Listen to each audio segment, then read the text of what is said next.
Let's just see what's next. Yeah. So, you know, when we're talking about those Panksepp core emotions, fear, then he talks about rage. Rage kind of, because of the word, it's really, conceptually people get a bit confused with rage. But just think of it as a real last-ditched effort to escape. So rage could be when you're struggling in a vet exam. Rage could be when you're, yeah, when, you know, whatever last feels, you know, you've got to the point where you need to really act to save yourself. So sometimes even if you've got clinging to caregivers, which is described as panic, you could have a combination of rage and panic together. So dogs that really, you know, the ones that go to high level escape behaviours tend to be more than just anxious. I'm gonna get through that door. Do you see what I mean? Yeah, it's real, goes super intense. So,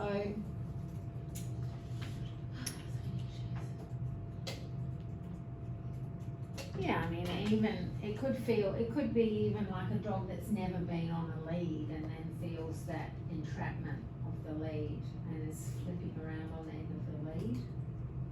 Or one that you know, put in a cage and then just loses its mind in a cage. They could feel life-threatening for those individuals, right?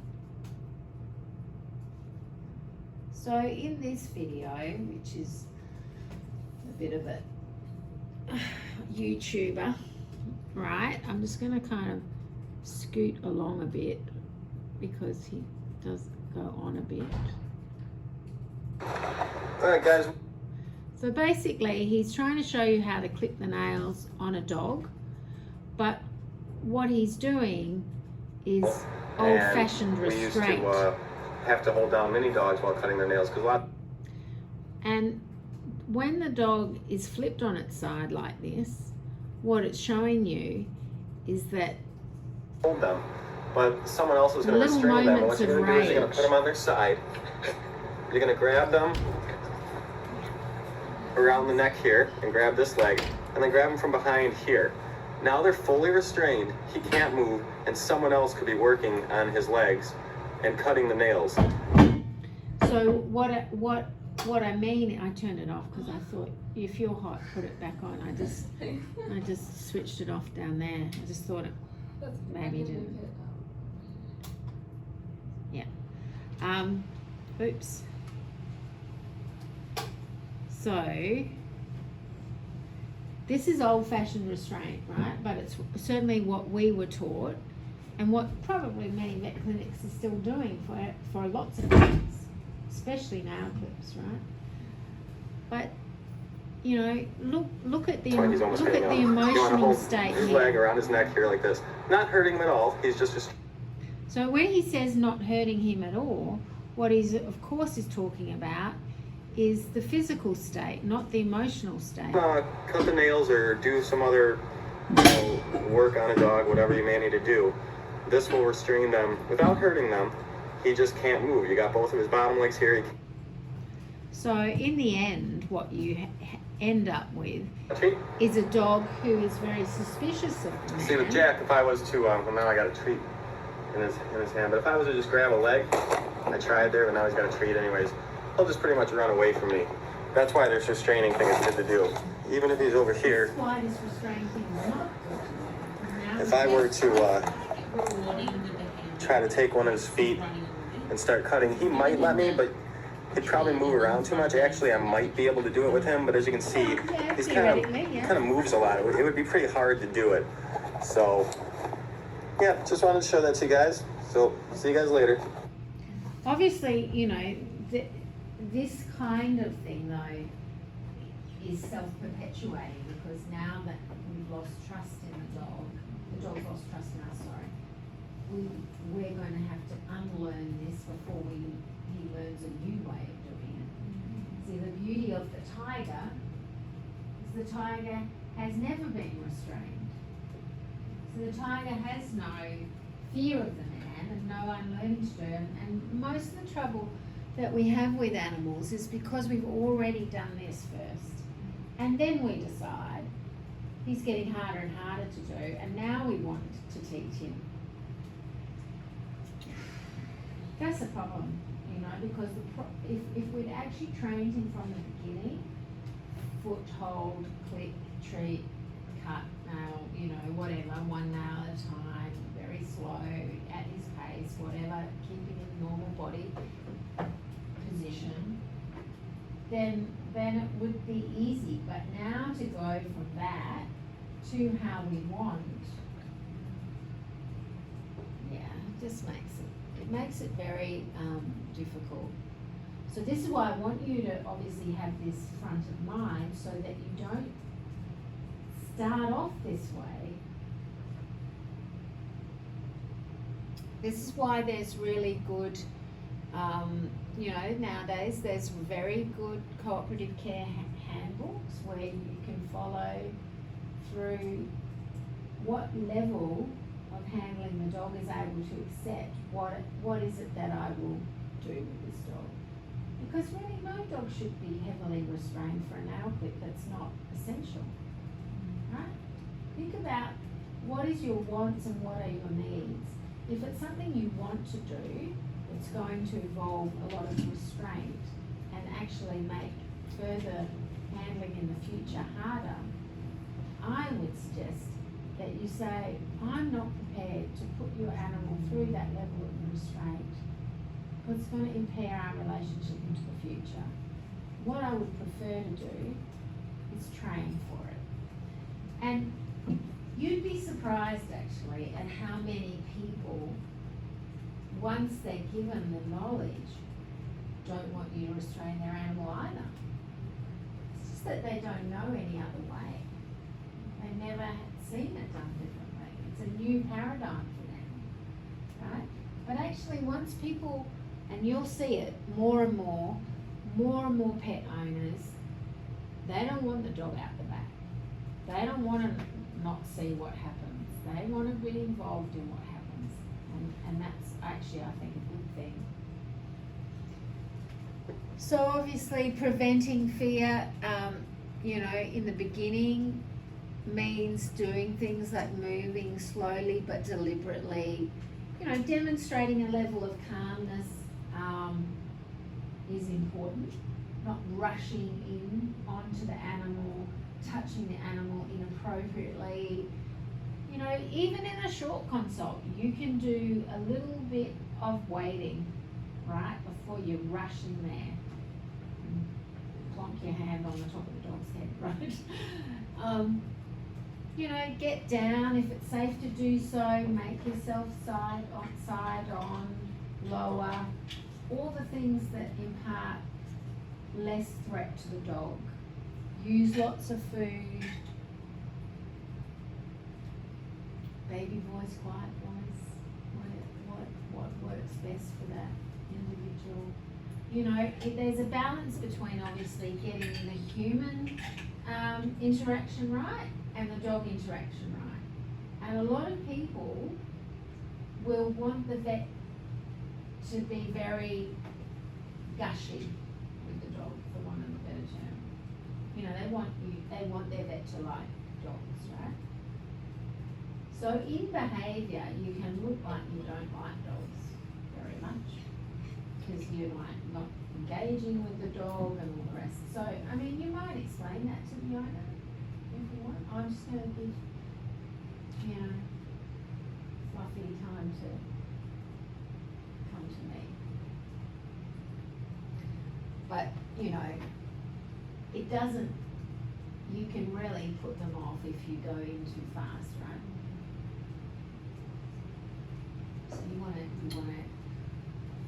take a little bit of time.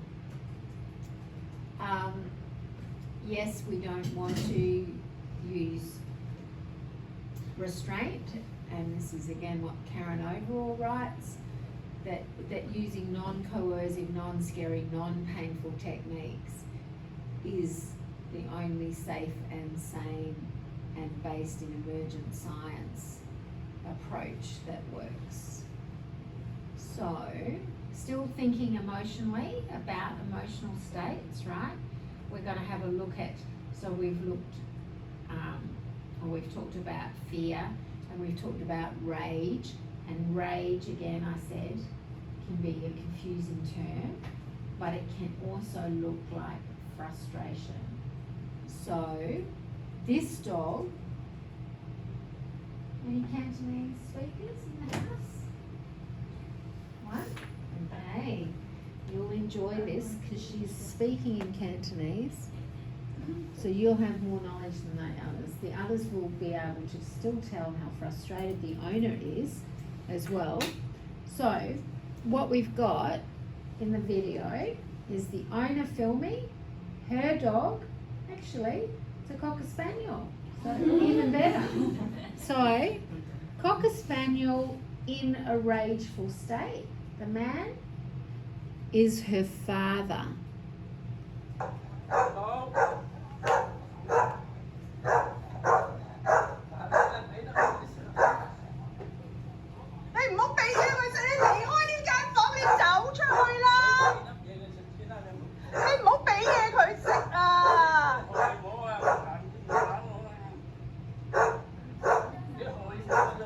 What does the dog?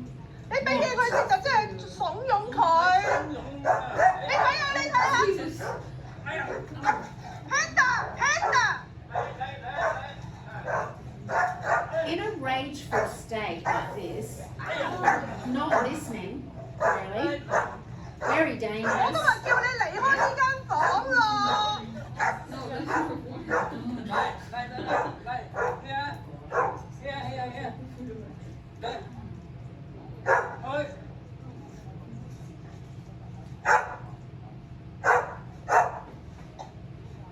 What do you want the man to do? Wow, it's too late to ignore. Just give the food quicker. 你趁住佢食你就快啲走啦！你行快啲啦！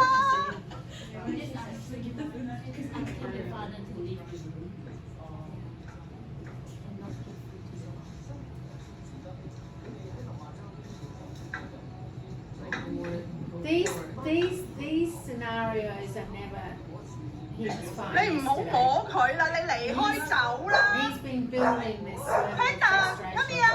for a long time. ！Panda，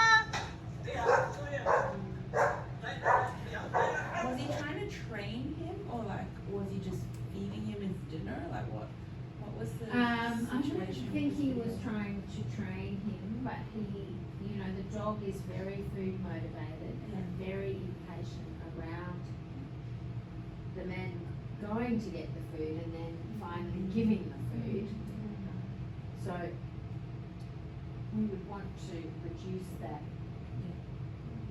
I mean, we will kind of talk about him, or maybe we'll talk about him now. I mean, really, this dog is 6 years old or more at this point.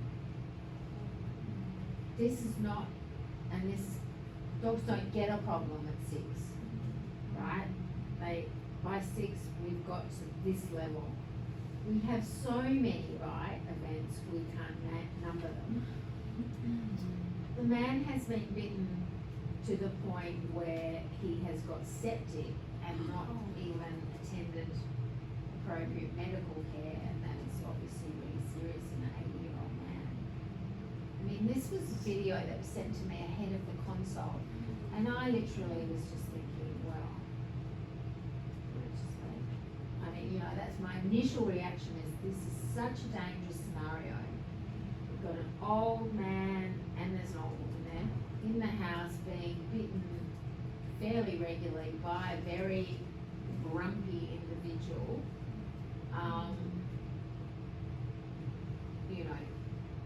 This is really super unsafe.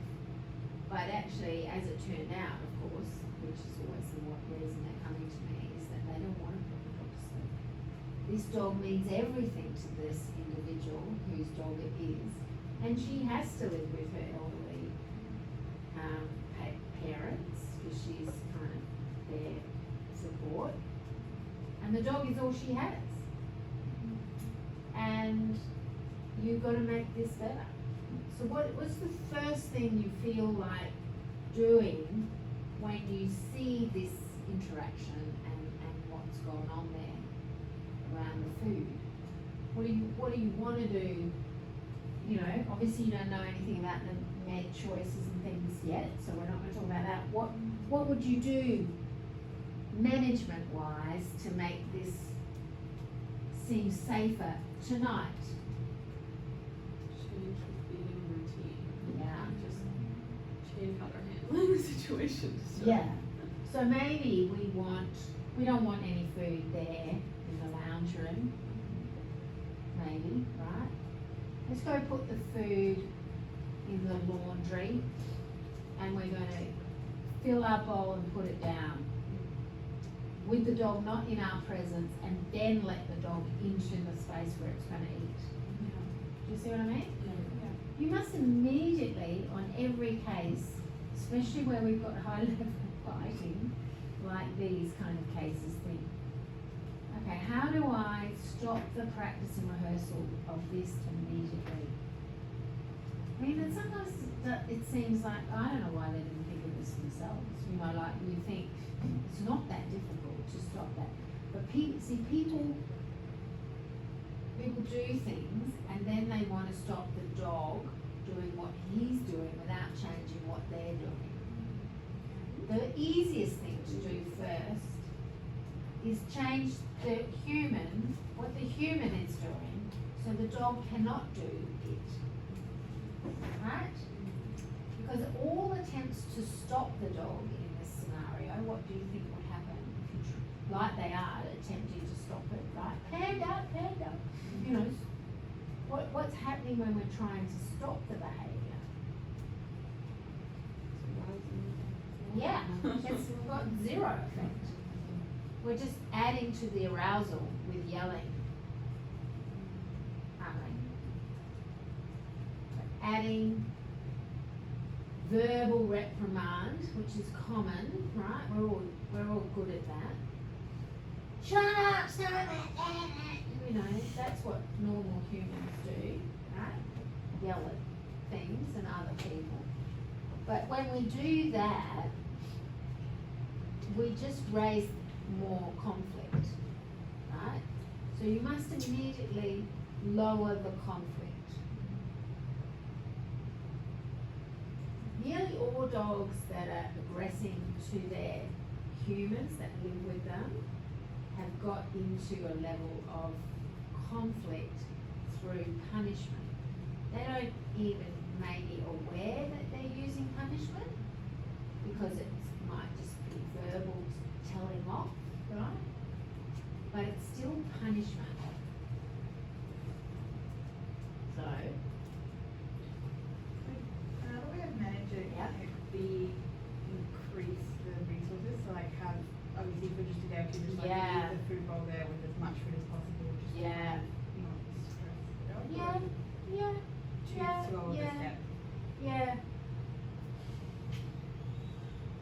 I rarely do that though, because I think in this case, I certainly didn't do it in this case because this dog will guard.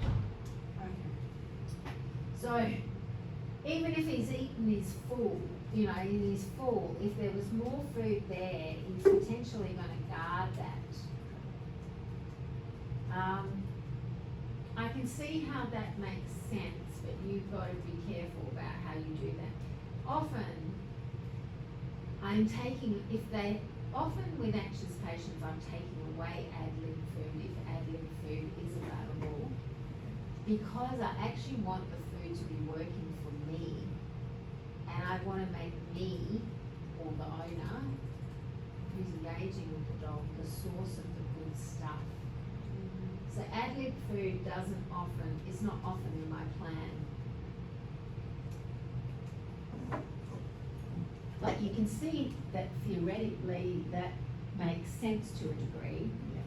I think the dog, if the dog has had too much anxiety around the resource, suddenly giving it so much resource, I don't know that this dog is capable of understanding that is now the new way, and oh good, look how, I'm so relaxed now because we've got so much food.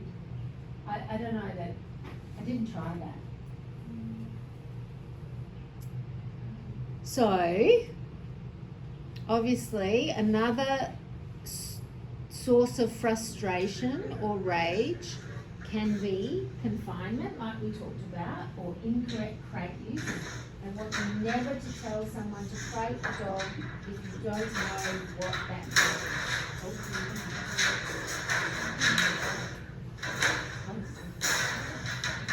And I feel a lot of them are associated with like human life. Yes. Of the crate chunks. Yeah. They just think it's this Yeah.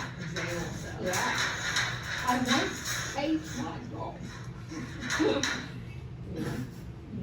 So your dog doesn't. I mean, it shouldn't ever look like this. But you know, again, people are not going to be knowledgeable about what good crate training looks like, and so they're going to attempt confinement when the dog is not able to be confined, and then this is going to fall over.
Hey, sit.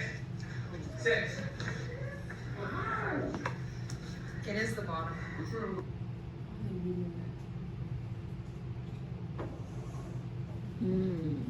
Yeah, so they're videoing that. I'm just trying to work out how I'm going to charge my phone and keep that going. I'm going to have to, oh, I know. Oh, will it? No. Won't suck off the computer. Will it suck off the computer if the computer's not charged? It should be. It will. Yeah. Maybe I'll do that.